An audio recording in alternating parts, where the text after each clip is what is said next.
ये ऋषि आए, इन सब सारे ऋषियों से श्री ब्रह्मा जी ने कहा, देखो आप सृष्टि करो, ये सृष्टि की वृद्धि करो, संतान उत्पत्ति करो, ये सृष्टि की वृद्धि करो, अभी आप ही हो यहाँ पे।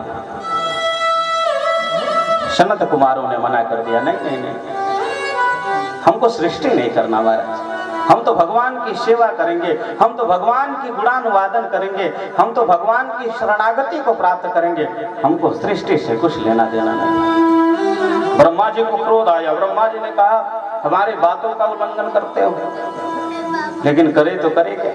उन्होंने उनके क्रोधित होते ही रुद्र का अवतार हो गया और रुद्र से कहे कि जाओ सृष्टि करो।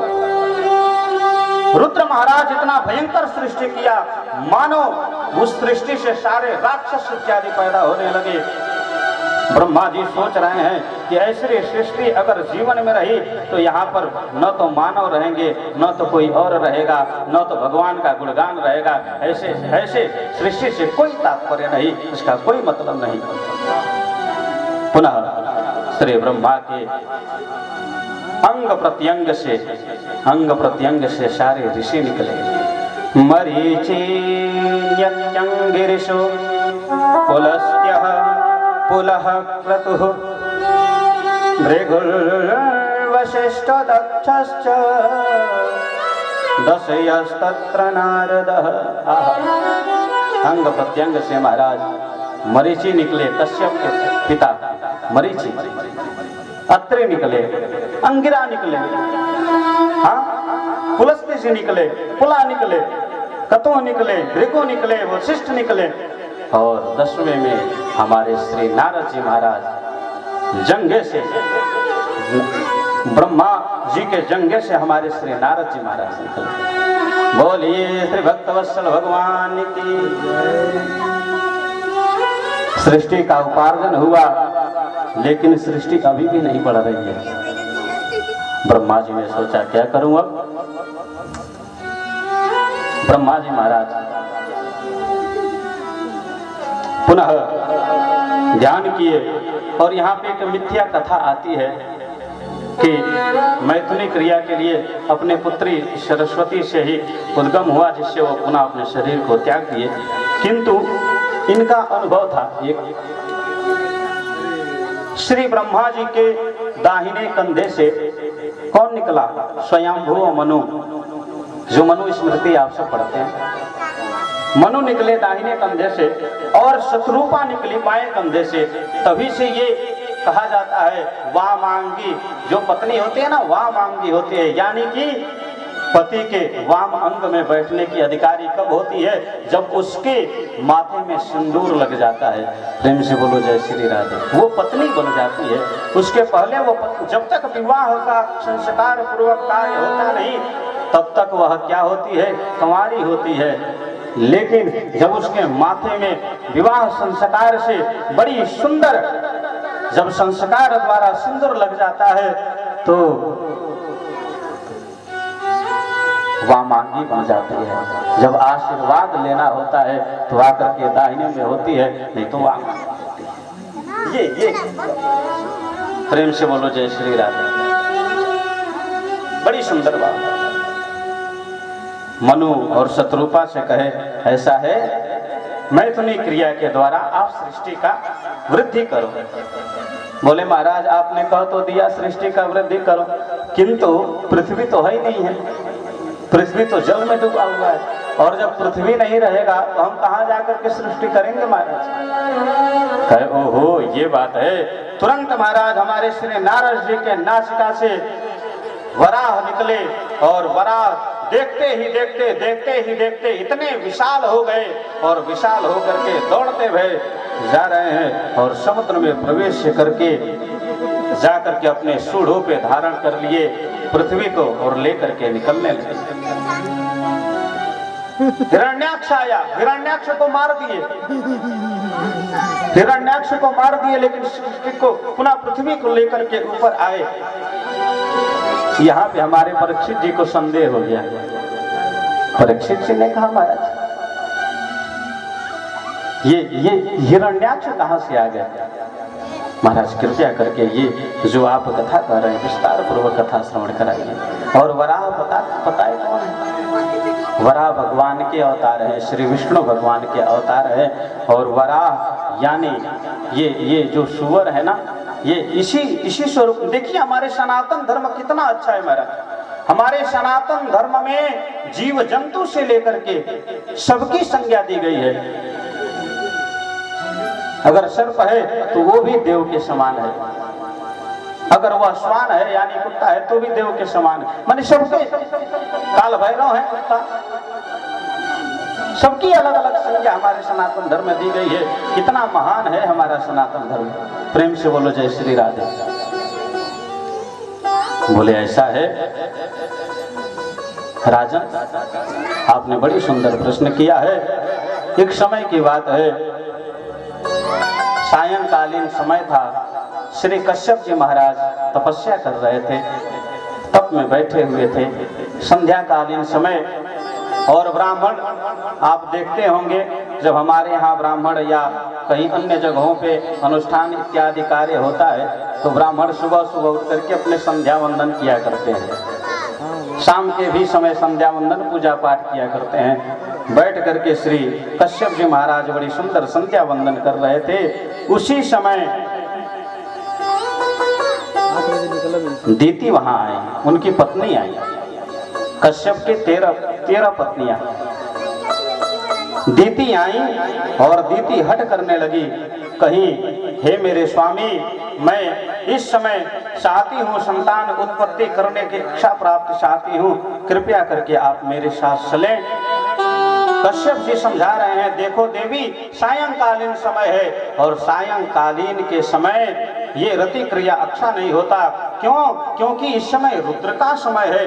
इस समय अगर रति क्रिया होगा तो जो संतान होगा वो भयंकर राक्षस होगा, वो देव नहीं हो सकता देवी। इसलिए अभी इस समय ये सब नहीं हो सकता देवी, आप अपने गृह में जाओ। लेकिन दीति नहीं मानी, हट करने लगी। तो ये संगम हुआ, जिस संगम से हिरण्याक्ष और हिरण्यकश्यपु देखते ही देखते महाराज इन दोनों का उद्गम हुआ। हिरण्याक्ष इतना बलशाली, हिरण्यकश्यपु इतना बलशाली कि हिरण्याक्ष अपने बल को रोक नहीं पाता था। इतना बलशाली कि लड़ने के लिए वरुण के पास चला गया, जो जल के देवता है। प्रेम से बोलो जय श्री राधे। आज की बड़ी सुंदर कथा है, हमारे ध्रुव जी की कथा, प्रहलाद जी की कथा है। कैसे भक्त भगवान को पाता है। ये जीवन में महाराज बड़ी भगवान की बड़ी महिमा है। ये जीवन हम सबको प्राप्त हुआ है। क्यों? कितने ये जीव जंतु कितने 84 लाख योनियों में भटकते भटकते एक बार जीवन उनको मिलता है, वो भी मनुष्य तन का। और इसको व्यथा न गवाएं, इसको भगवान में लगाएं, प्रभु की शरणागति में लगाएं तो जीवन धन्य हो जाएगा। बड़ी सुंदर भाव है।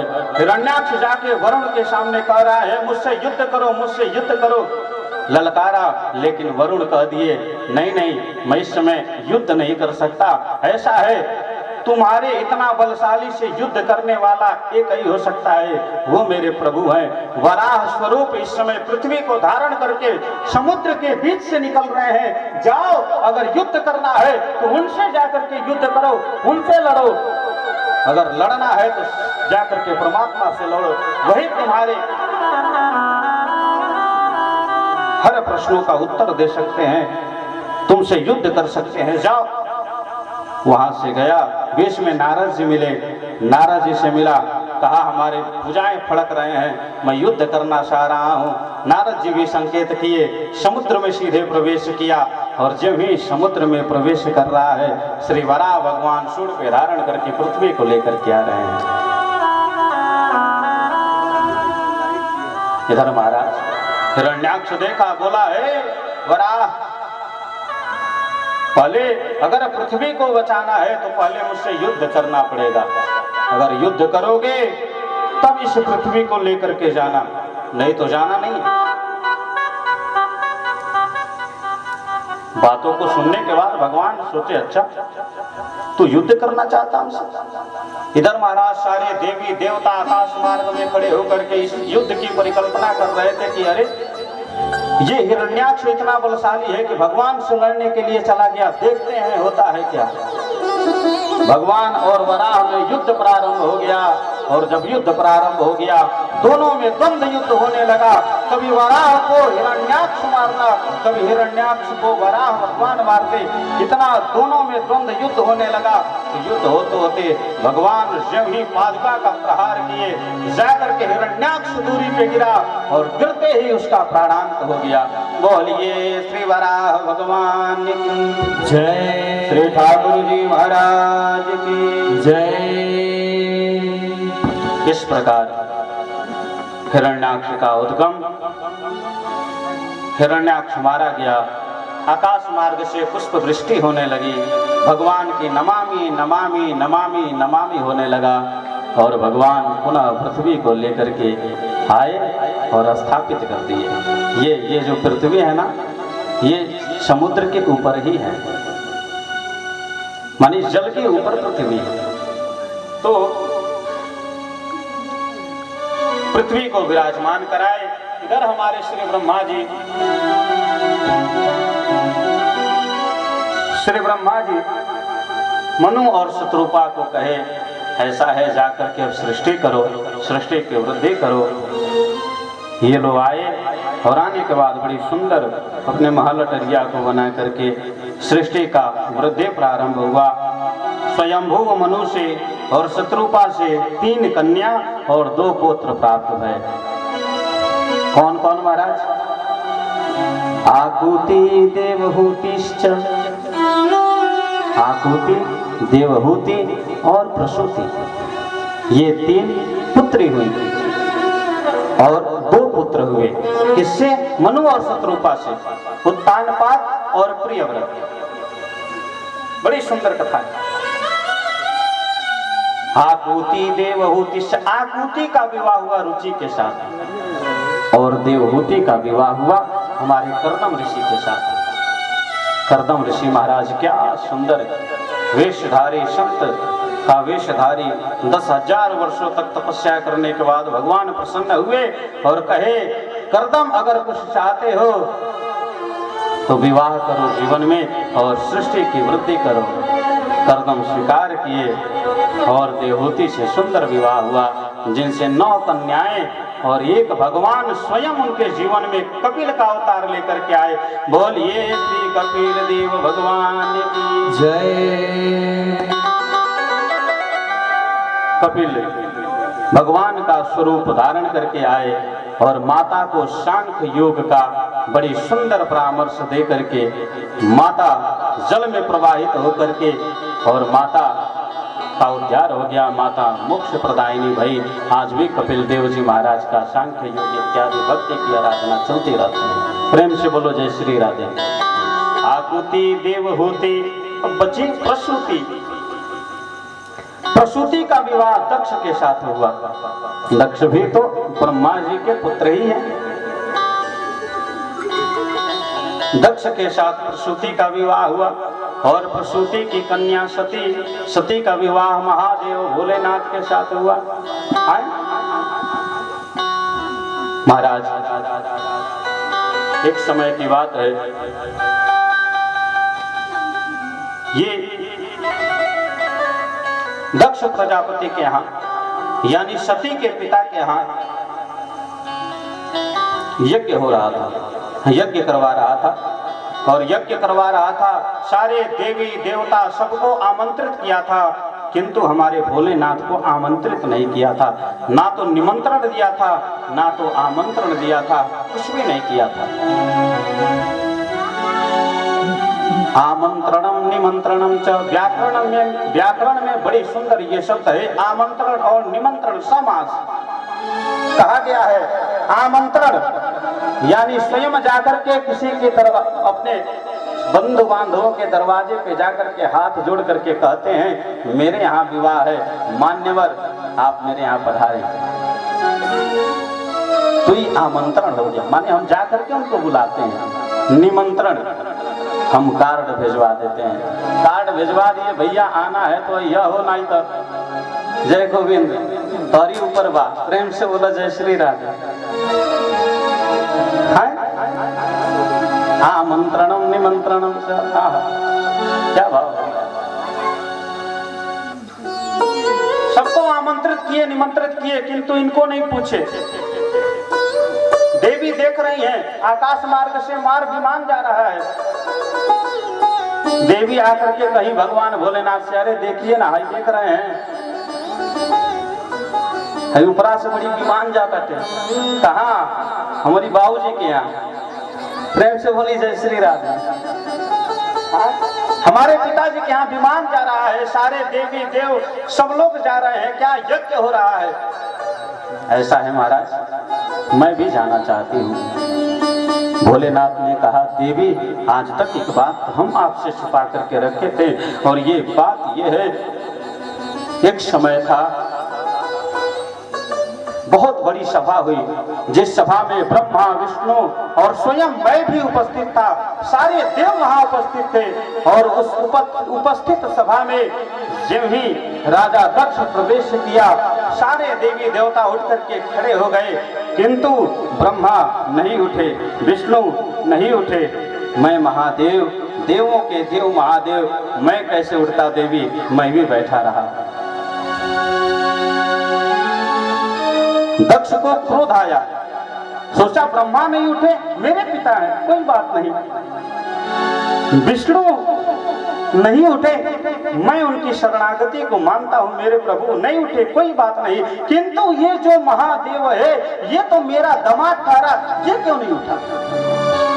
अभिमान हो गया, और अभिमान हो करके उसी मंच से मुझे नाना प्रकार का अपशब्द बोलने लगा। जब अपशब्द बोलने लगा तो हमारे गण को भी रहा नहीं गया, और दोनों लोग में, हमारे गण में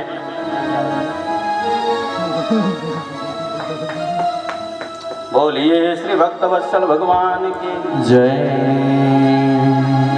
दोनों लोगों में श्राप इत्यादि प्रारंभ हो गया। देवी मैं वहां से उठ करके चला आया, किंतु तब से तुम्हारे पिता हमसे न तो बात करते हैं, ना ही हमको पूछते हैं। आज भी बहुत लोगों के ससुराल पक्ष से नहीं पड़ता, और आज का तो परिवेश बड़ी सुंदर हो रहा है। अब तो दिया है ना महात्मा में, कन्या विक्रयणो लोभा दंपति नाम चकलकलम। आज के परिवेश में ससुराल पक्ष का ही सब कुछ मानने जा रहे, मनीष कलिकाल में ऐसा होने लगा। महाराज, भोले बाबा का ससुराल पक्ष से नहीं पट रहा है। भोले बाबा को ना उनके ससुर पूछते हैं, ना दामाद ससुर को पूछ रहे हैं, दोनों में कटाक्ष चल रहा है। सती आकर के कही, प्रभु मैं जाना चाहती हूँ। भगवान ने कहा, अब आप जानो देवी, मैं कुछ नहीं जानता।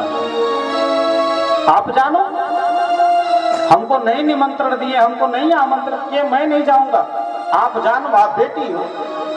ये निर्णय कुछ पक्ष पत्नियों के ऊपर भी छोड़ देना चाहिए। प्रेम से बोलो जय श्री राधे। सारे निर्णय तो अपने होते हैं। बोले ये निर्णय मैं तुमको देता हूं, तुम करो, लेकिन जिसमें पति की आज्ञा न हो उसमें पत्नी को कदापि नहीं जाना चाहिए, ऐसा मानो। क्यों? क्योंकि अगर पति नहीं चाहता है, अगर पत्नी वहां जाती है, वैसा कार्य करती है, तो निश्चित ही उसके साथ कुठाराघात हो जाता है, कोई न कोई अपशकुन हो जाता है। इसलिए जो पति हैं, जीवन में पति परमेश्वर का स्थान दिया गया है। पत्नियों को चाहिए कि अपने पति के अनुसार चले। पत्ना प्राय की पत्नी, जो पत्नी होती है, अपने पति के नियमानुसार चले। ऐसी भगवान की बात नहीं मानी। भगवान कह रहे हैं, दक्ष सकल निज सुता बुलाई, हमरे बयर तुम्हर विसराई। बड़ी सुंदर चौपाई, भगवान की बड़ी सुंदर महिमा। महाराज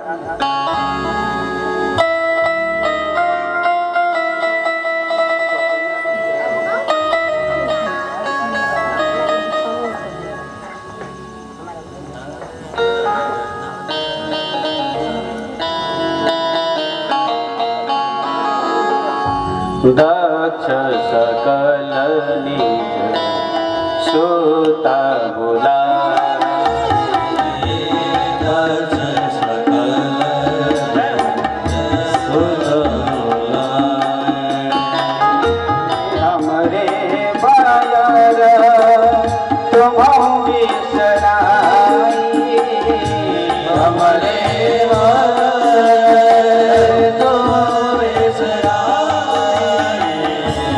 सती हमसे बैर है, तुमसे उस बैर का परमात्मा काट रहा है तुम्हारा पिता। दक्ष सकल निज सुता बुलाई, दक्ष सकल निज सुता बुलाई। हमरे बायर तुम्हु बिसराई, हमरे तुम्हारे बिसराई।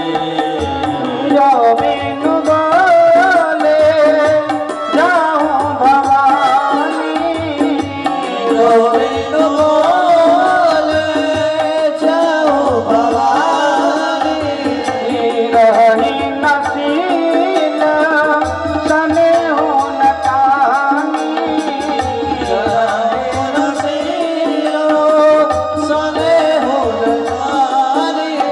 हे देवी बिना बुलाए नहीं जाया जाता है। अगर बिना बुलाए जाओगी तो न तो तुम्हारा सम्मान होगा, न तो तुम्हारा आदर होगा, न तो तुमको कोई वहां पूछेगा हे देवी तुम न जाओ। लेकिन सती महाराज, सती सोच रही है सब कोई जा रहा है, मुझे भी जाना चाहिए, पिता का घर है, जाएंगे तो बड़ी सभा हो रही है। जैसे विवाह घर में हो और एक बेटी प्रदेश में हो तो उस बेटी का मन लगा रहता है कि मुझे भी घर चले जाना चाहिए। प्रेम से बोलो जय श्री राधे। वो भले चाहे अमेरिका में ही क्यों ना हो, लेकिन अपने पति से कहेगी जरूर ऐसा है मेरे प्रियवर कि एक टिकट करा दीजिए, मैं भी अपने घर जाना चाहती हूँ। प्रेम से बोलो जय श्री राधे। आज सती हट कर रही है कि मुझे घर जाना है। बार बार समझाए श्री शिव शंकर भोले दानी, फिर भी जब नहीं मानी, भोले बाबा अपने नेत्र को बंद कर लिए और नेत्र को बंद करने के बाद महारानी आती हैं, देखती हैं भोले बाबा ध्यानस्थ हैं, लौट करके चली जा रही हैं, पुनः आ रही हैं। भोले बाबा देख रहे हैं कि देवी करती क्या है। महाराज सती जाती हैं, लौट के आती हैं, पुनः जाती हैं, लौट के आती हैं। तीसरी बार जब नेत्र बंद किए हुए देखे, अब देखी अपने पति को, तो पुनः सती आज अपने पिता के लिए, पिता के घर के लिए, पिता के भवन के लिए निकल पड़ी। प्रेम से बोलो जय श्री राधे। बोलिए श्री भक्तवत्सल भगवान की जय। बड़ी सुंदर बात महाराज।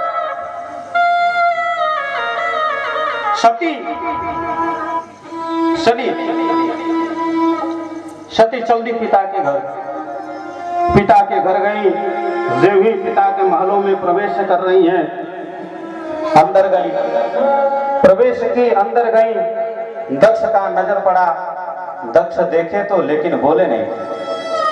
सारी बहनें देखी, कोई मजाक उड़ा रहा है, कोई बोल नहीं रहा है। भली एक मिली माता, सादर भली मिली एक माता। आवत ही हरस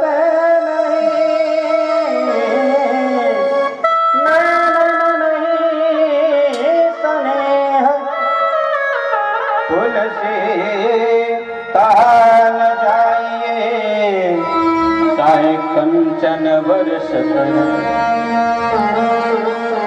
आपको देख करके किसी के हृदय में अगर हर्ष नहीं हुआ तो वहां जाने से कोई कोई तात्पर्य नहीं, कोई मतलब नहीं। आवत ही हर्षे नहीं नैन नहीं सने, जिस नैनों में आपकी उपस्थिति की स्नेह नहीं हो, प्यार नहीं हो, उद्गार नहीं हो, ऐसे जगह पे जाने का कोई अर्थ नहीं।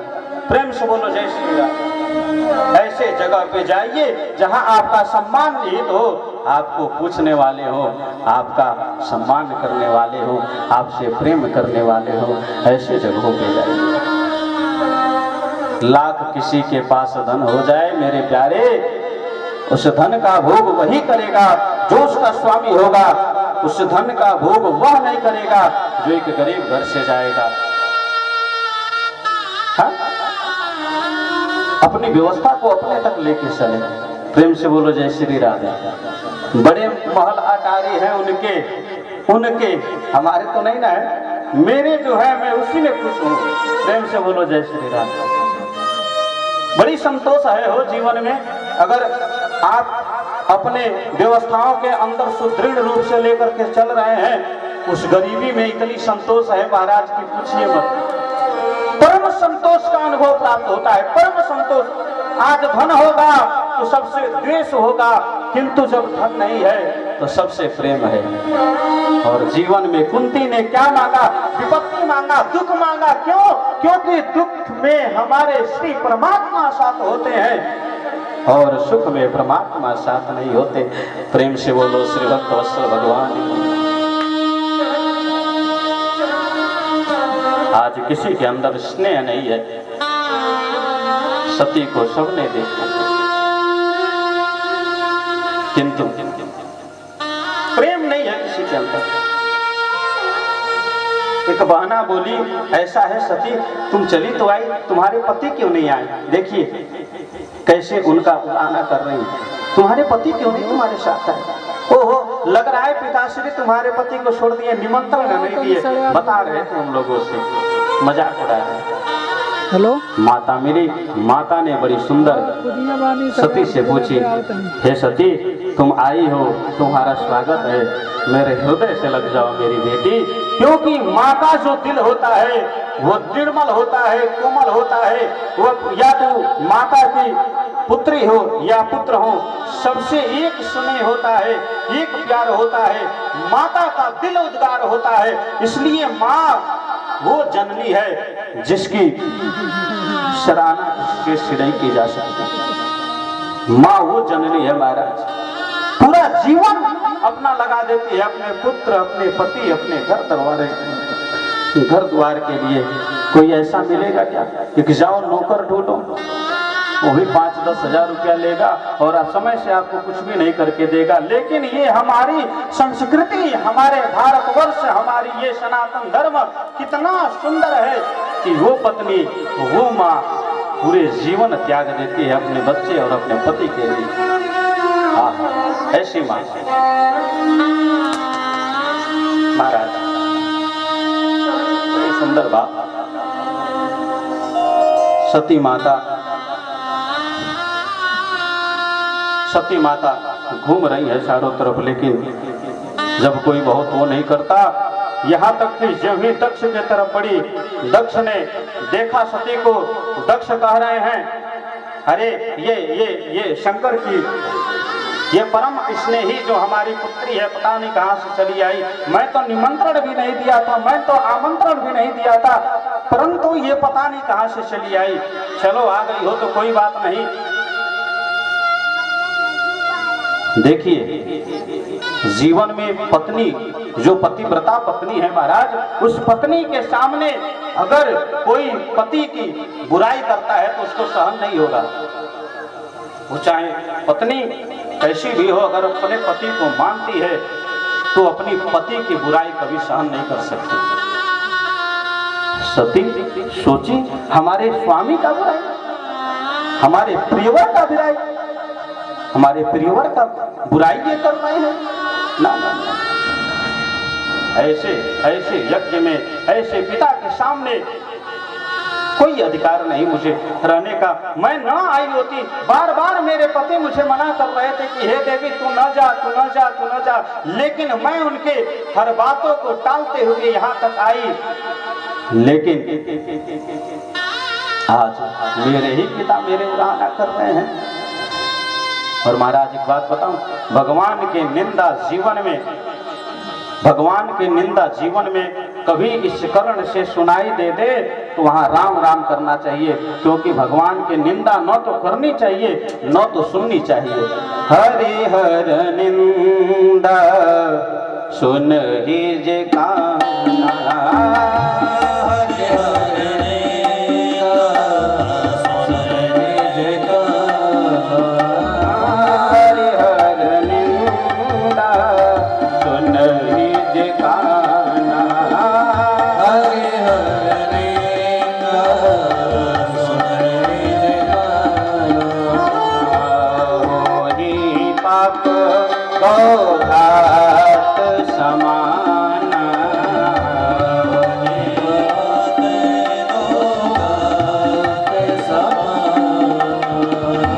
होई पाप को घात समाना,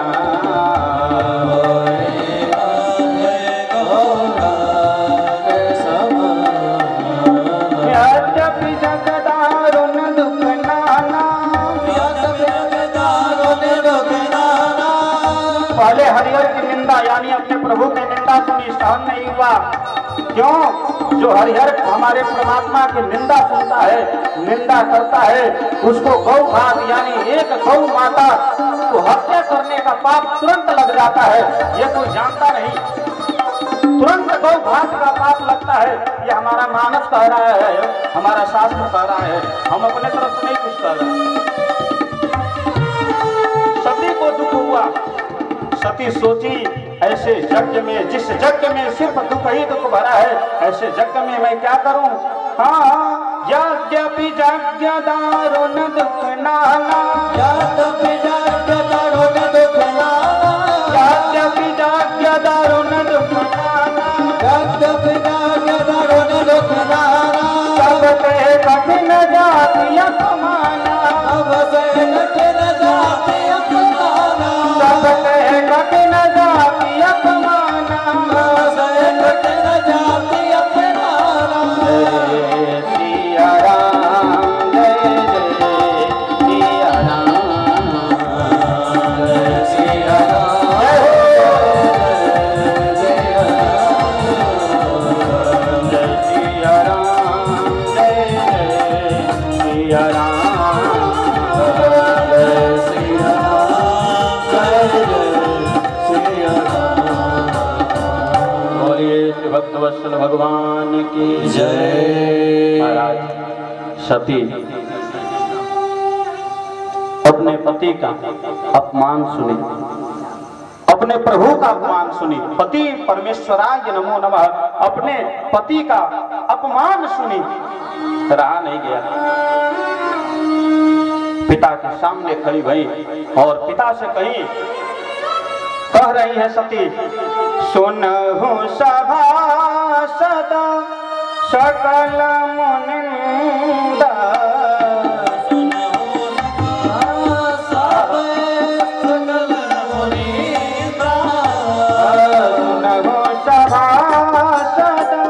सकल मुनिंदा,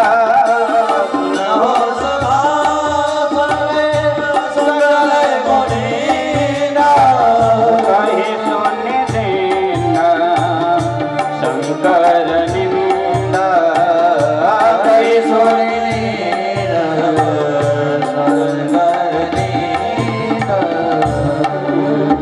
सो फल तुरत लाभ सब गया, फल तुरत लाभ सब काहू,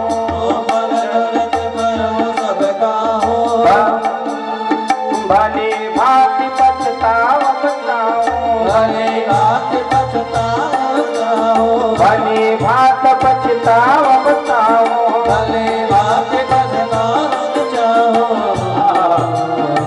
सती ने कहा है सभासद, तुमको अभिमान है? मेरे पिता हो तो क्या अभिमान है जीवन में तुमको?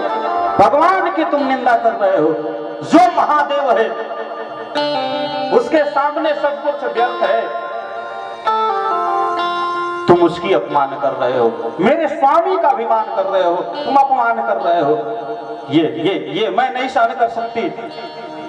तुरंत भगवान को याद करती हैं और सोच रही हैं अपने शरीर को मैं जला दूंगी। हस कहीं जोग यगिन तनु जारा।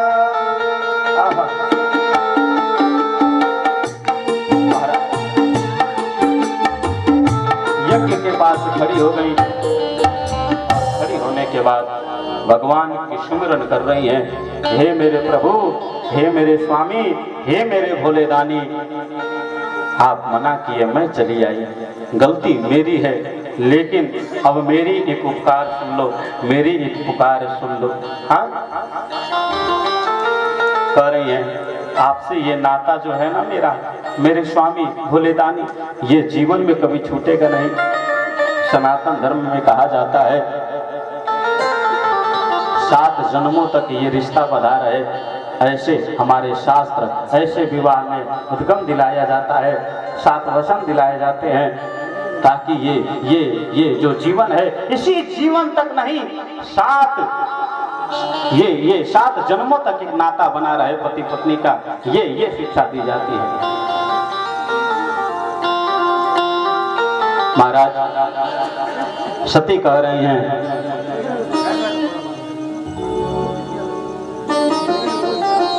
बड़ी सुंदर कह रही है, हे प्रभु बड़ी सुंदर नाता है आपका। तेरा मेरा रिश्ता ऐसा, तेरा मेरा रिश्ता ऐसा, तोड़े से ना टूटे, तोड़े से ना टूटे।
थोड़े से ना छूटे, थोड़े से ना टूटे। श्री राधे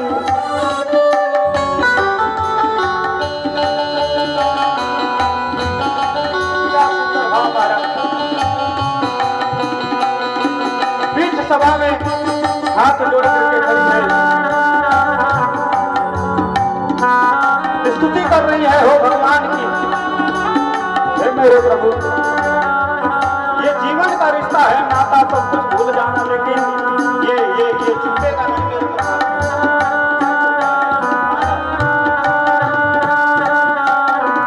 जय भगवान तेरी महिमा हो।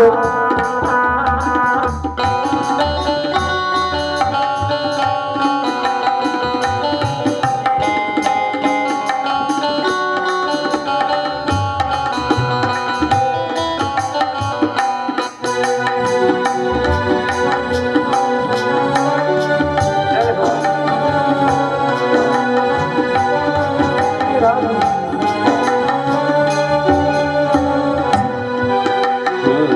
मन अब हारा है, मन अब हारा है, तुझको पुकारा है, मन अब पुकारा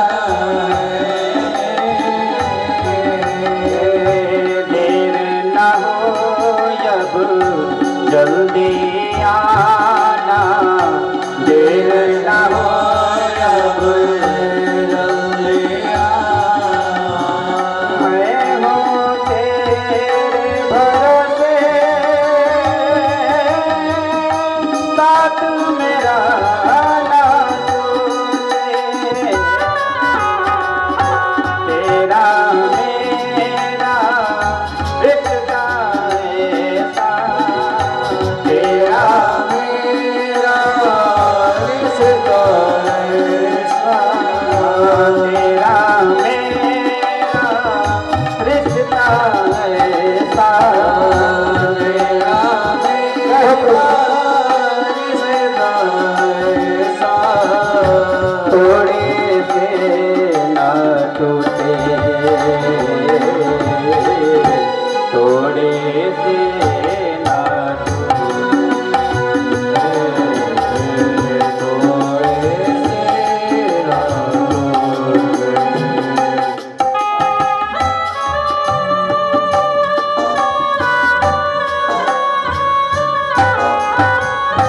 बड़ी सुंदर बात है।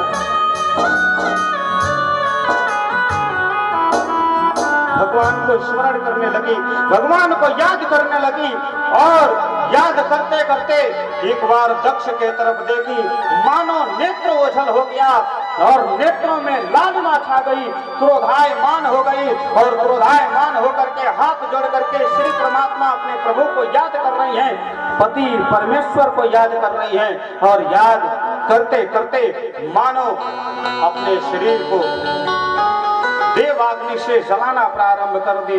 हाँ यज्ञ विध्वंस जाहि तिन किन्हा, यज्ञ विध्वंस जाहि तिन किन्हा, यज्ञ विध्वंस जाहि तिन किन्हा, जग विधान जाय तिन्हा, सकल सुरंदन विधिवत,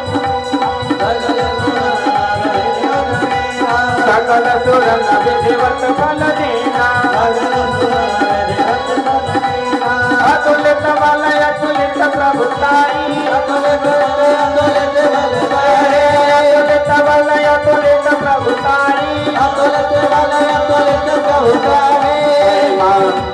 मैं मानी मत जान न पाई, मैं मति मंद जान नहीं पाए, महाराज तुरंत यज्ञ को विध्वंस करने के लिए क्रोधायमान होकर के और जमने लगी मेरी देवी, और हमारे भोले बाबा यहाँ नेत्र को बंद करके सारे दृश्य को देख रहे थे। भोले बाबा सारे दृश्य को देख रहे थे। जब ये माता जलने लगी। वहां पर हमारे भोले बाबा की सवारी महाराज खड़े थे। माता को जलते हुए देखा, दौड़े आगे आकर के सीधे भोले बाबा के शरण में लेट गए। बोले महाराज महाराज महाराज, हमारी माता उस यज्ञ में जल रही है, हे महाराज कुछ करिए। भोले बाबा अत्यंत क्रोधायमान होकर के और तुरंत अपने जटाओं से निकाल करके एक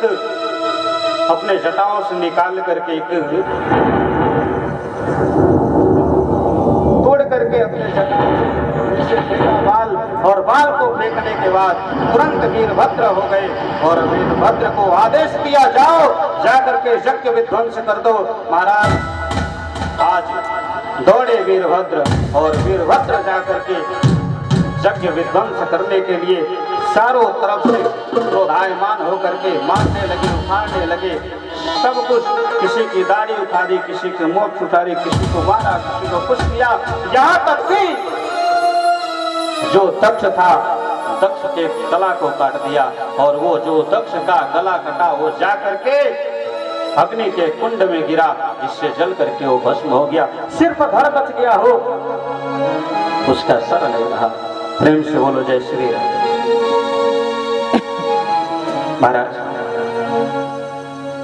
भगवान का क्रोधाग्नि इतना तीव्र हुआ कि भगवान स्वयं उठ करके खड़े हो गए भोलेनाथ, और पीछे पीछे अपने भी गए। यज्ञ विध्वंस हुआ, भगवान वहां गए, अपने सती को अपने हाथ में लिए और लेकर के सोच रहे हैं, सती अगर आज मेरी बात तू मानी होती तो ये दशा नहीं होती, मुझसे छुड़ाने वाला तुझे कोई नहीं होता, तू मेरी प्रियतमा थी, अपने हृदय में बैठा करके रखता था, आज मुझे छोड़ गई। मानो पागल हो गए मेरे भोले बाबा, हाथ में लिए, हाथ में लेकर के चलने लगे, पागल हो गए, पागलों जैसी अवस्था हो गई हमारे भोले बाबा, लेकर के चल रहे हैं, देख रहे हैं